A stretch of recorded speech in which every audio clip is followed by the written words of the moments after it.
नमस्कार दोस्तों, आपका मेरे चैनल में स्वागत है।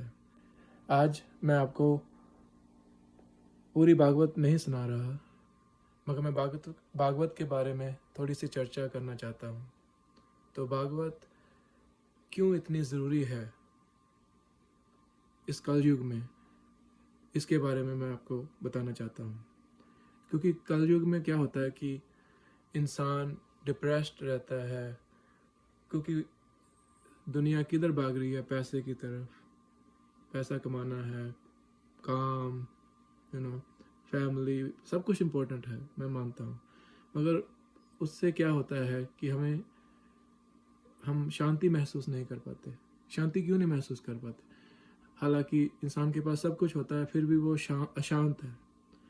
इसका कारण ये है कि जब हम कलयुग में बाकी सब काम करते हैं, मगर हमें दिन में 5-10 मिनट अगर हम भागवत नहीं सुनते हैं तो उसका क्या नुकसान है, इसके बारे में मैं आपसे चर्चा करना चाहता हूँ।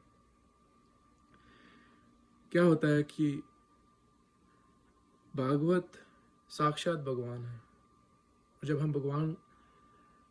जब हम कथा सुनते हैं, भागवत कथा सुनते हैं, तो साक्षात भगवान ही हमारे कानों से होकर हमारे अंदर प्रवेश करते हैं।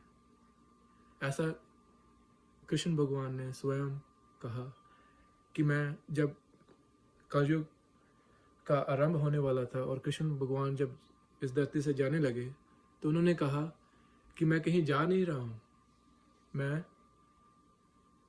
भागवत में समा रहा हूँ। और जो प्राणी भागवत सुनेगा, उसके कानों से होकर भगवान ही अंदर प्रवेश कर जाते हैं, जिससे प्राणी को अपार शांति का एहसास होता है। ऐसा मेरे साथ स्वयं हुआ और ये मैं आप लोगों के साथ शेयर कर रहा हूँ। और आपने और भागवत की मैं बात बताऊं कि जब कलयुग का आरंभ हुआ तो राजा परीक्षित को जब उन्होंने मुकुट पहना हुआ था सोने का, उसमें कलयुग जाकर बैठ गए।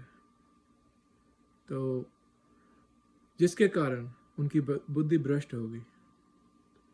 तो जब ऐसा हुआ तो उन्होंने एक संत के गले में मरा हुआ सांप डाल दिया। राजा परीक्षित जो अर्जुन जी के पोते हैं, जैसे कि हम सब जानते हैं, और उन्होंने जब